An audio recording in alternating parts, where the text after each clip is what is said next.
Hey, so 2020 was quite possibly the worst year on the planet. I tell my partner this all the time. I genuinely think we died that year and are now burning in a fiery pit of the deepest circle of hell because there is no way that this is our life now. We are being punished. But anyways, besides all of that, in 2020 there was a viral Tumblr post that claimed that 9/11 caused 50 Shades of Grey.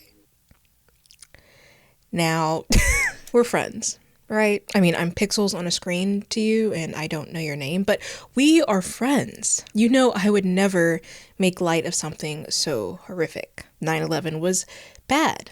I agree with that. Not only for the thousands of people who passed that day alongside their families, but also the millions of brown people who suffered the brute force of American imperialism, as well as domestic racism.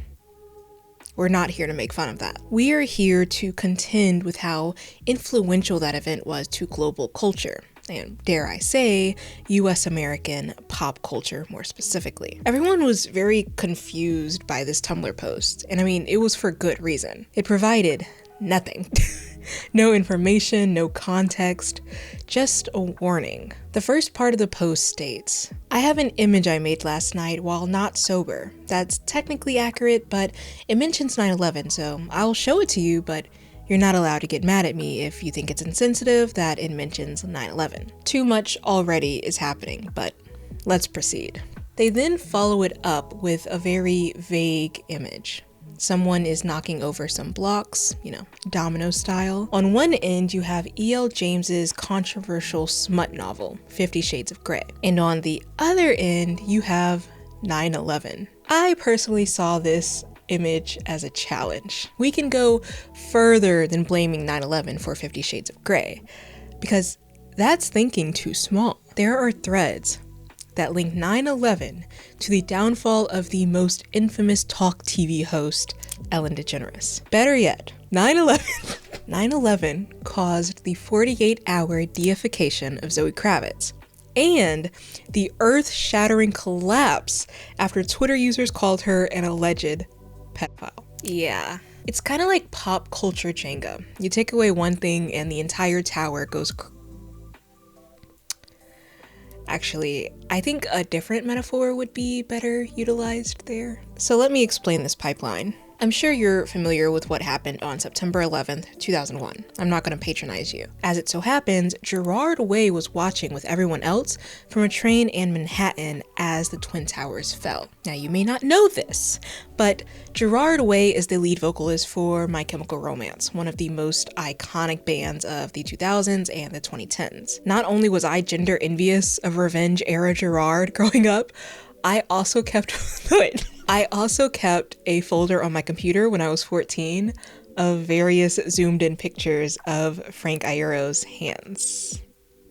I was a collector, a hobbyist, if you will. Also, Stomach Aches was quite frankly the best, historically, lyrically, production-wise, sonically, best album in history. And I remember being like a teenager and no one in my circle got it. Everyone thought I was weird for listening to that shit. That shit was peak. Anyways, if you ever thought I was cool or interesting or normal, I'm sorry to burst your bubble. But My Chemical Romance, very iconic rock band. Gerard Way, the lead vocalist. Keep up. At the time of the towers collapsing, Gerard was a college graduate doing art in their mom's basement, working, I think, for like Cartoon Network, random lore, and playing around with the idea of music but not really committing to it. Being on that Manhattan train, of all the mornings they could have been there, changed everything. Gerard stated years later, "I was like, I have to do something that actually means something or my life's going to mean nothing. It doesn't mean to go out and save the world because you can't, but it means to go out there and make some kind of difference and say something that has value in it." And thus, My Chemical Romance was born. Now, would Gerard have eventually made a band, even if 9/11 never happened? Maybe.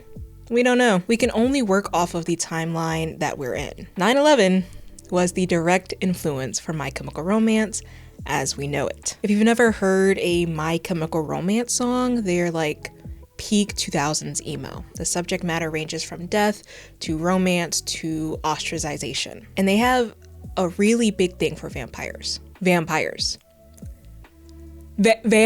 you know where this is going. So in 2005, Stephenie Meyer published Twilight. Not only does the saga deal with similar themes covered by My Chemical Romance, including death, romance, ostracization, and vampires, but Stephenie has actually gone on to say that My Chemical Romance influenced her while writing. And I did scare quotes because a lot of things influenced Stephenie Meyer while writing Twilight. None of it was research, which she has gone on record to say. Things that inspired her include Linkin Park and HGTV for some reason. In fact, the main inspiration she had for Twilight, the reason she started writing it, was because of a dream that she had about the storyline. Some people claim that Stephenie Meyer had a crush on Gerard Way, and that's why she wrote Twilight. Almost like a self-insert fanfiction, which wouldn't put it past her. There are a billion self-references in the franchise, a billion in Twilight alone. But again, that's just a rumor. She did use some My Chemical Romance songs to write various Twilight scenes. Wait, I actually have, hold on, I'll be back. Yeah. So, okay. I brought all the books for absolutely no reason, because I just need one to make my point. But I do have it. I do have all of this. I also have it on DVD, the entire franchise. Anyways, I have the official Twilight illustrated guide, because why wouldn't I? So in this book, Stephenie provides a playlist. She provides like a playlist of songs that she listened to while writing. You have some crazy good ones in here like Evanescence, Radiohead, Jimmy Eat World, Brand New, a lot of Muse. And here and there you have some My Chemical Romance. The funniest part to me is, you know that one scene in Twilight where Edward's aura farming and trying to seem much cooler than he actually is. And he tells Bella, what if I'm not a superhero? What if I'm the bad guy? Mind you, Edward is the bad guy. He definitely is a bad guy. But Stephenie Meyer claims to associate that scene with My Chemical Romance's song, I'm Not Okay, I Promise. That's a song about feeling shunned by society, of not fitting in. And it definitely applies to Edward. No one else but a loser could narrate Midnight Sun. And no one else but a loser could have this many annotations, holy fuck. But tonally, right, it's a hilarious song choice. Edward wants to be a brooding, deep anti-hero, but he's beyond that. He's a sassy, emo, sad boy. There was also buzz around Gerard Way potentially playing Edward in the movies. Come on now. This blog from 2017 campaigned for it to happen, stating that Hayden Christensen of Star Wars fame and Orlando Bloom of Lord of the Rings fame just wouldn't do. The only real choice, they continue, is Gerard Way of My Chemical Romance. He was literally 30. My chest hurts. Despite My Chemical Romance being a big part of Meyer's universe, the band actually didn't fuck with Twilight. They were approached to do a song for, I think it was New Moon, which they turned down. They weren't really fans of the franchise itself, and they also felt that it was kind of biting off their aesthetic, right? They even went so far as writing Vampire Money about it, equipped with the lines, sparkle like Bowie in the morning sun, and play the game right and take the band real far, play it right and drive a Volvo car. Like I said, just sassy. I feel like the connections from here are really obvious. Twilight became uber famous, everyone became obsessed with the relationship between Edward and Bella, and while fans were satisfied for the most part, some of them wanted more. For instance, some people wanted Jacob to not imprint on the weird demon child known as Resignation, and I wanted Bella and Alice and Rosalie to start a polycule. There was one fan in particular, however, who wanted more specifically from Bella and Edward, and that fan was Snow Queen Ice Dragon. In 2009, the same year that New Moon hit theaters, no less, Snow Queen posted a fanfiction titled Master of the Universe. The story follows Miss Bella Swan, who is thrown into a world of dark romantic desire after interviewing with the rich, cold, and reclusive CEO, Edward Cullen. 87 chapters, by the way. 80. Snow Queen had something to get off her chest. And then on top of that, there's a part 2, which has 29 more chapters. The writing style is really intriguing. Bella's point of view sounds like Ariana Grande playing Glinda, who's playing Bella Swan, who's playing a victim of a poorly executed BDSM practice. Like, there's a transatlantic accent shining through. I scowl with frustration at myself in the mirror. Damn my hair. It just won't behave. I must learn not to sleep with it wet. Okay, Dracula. 19th century ass college student. What was I talking about? Oh, okay. So Ice Dragon, Snow Queen Dragon, whatever her name was. I don't see why people, when they write fan fictions, they have the most unutterable name in history. I don't know who Ice Dragon Snowplow is. Fuck! So Ice Queen Snow Dragon ended up removing Masters of the Universe from the website, scrubbing it of its Twilightness, and republishing it as 50 Shades of Grey. And she's no longer Ice Pop Dragon Slayer.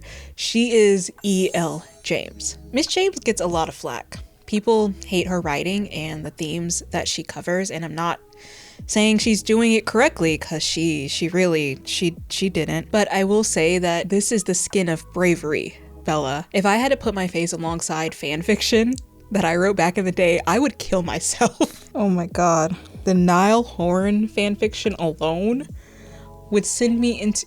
I don't even want to think about it anymore, actually. I was 12 years old just playing on that laptop. But to actually publish something that you knew was once Edward Cullen and Bella Swan alternate universe BDSM smut fanfiction and proudly standing beside it, that's inspiring. As you know, 50 Shades of Grey was turned into a movie franchise with 3 highly lucrative films. It raked in billions of dollars, made stars out of its cast, and arguably ruined lives. In 2019, Dakota Johnson, who played Bella Swan in 50 Shades of Grey, was on the Ellen DeGeneres show. Ellen tried to be cute and said that Dakota didn't invite her to her birthday party. Everyone in the room is in their 40s at this point, so I'm not sure why this even mattered.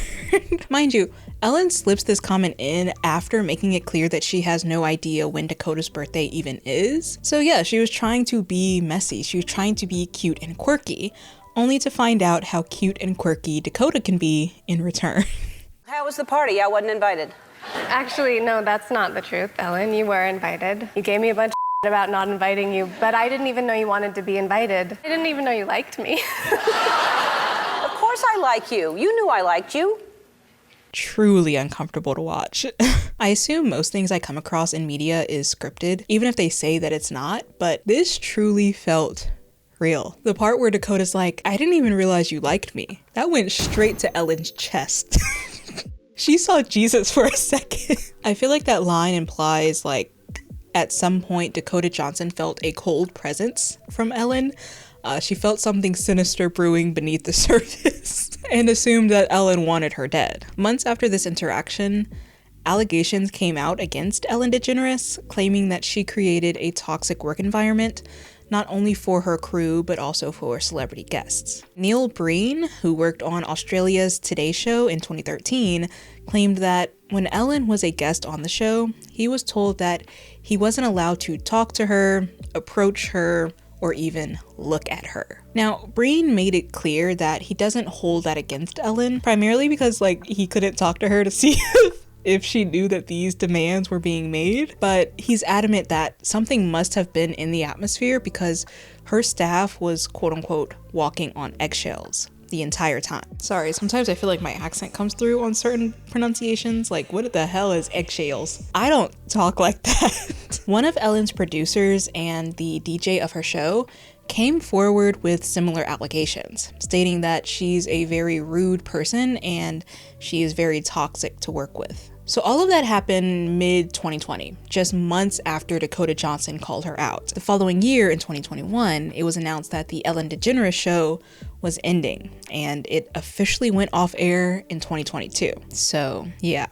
Dakota Johnson has a slightly longer response time than Etsy Witches, but I mean, hey, she's she's effective all the same. And that's the story of how 9/11 indirectly caused the downfall of Ellen DeGeneres. The connection all of this has to Zoe Kravitz getting called a pedophile on Twitter is a little less evident, I will admit. More than anything, it's just because Robert Pattinson's in the mix both times. But I'm going to tell you anyways because it lives rent-free in my head. So, rewind. 9/11 happens, right? Gerard Way forms My Chemical Romance. Stephenie Meyer uses their songs for inspiration while writing Twilight. Twilight becomes this global phenomenon.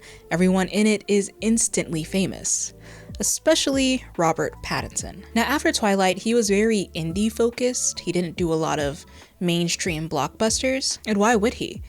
He is set for a very long time, if not for life, and can therefore be picky in the roles he chooses. One day, he approaches Joshua and Benny Safdie, who did a movie that he really liked, and together, they converge and create Good Time, the absolutely bonkers 2017 movie starring Robert Pattinson and directed by the Safdie brothers. Robert Pattinson really doesn't get the acting credit that I think he deserves because that is just some guy.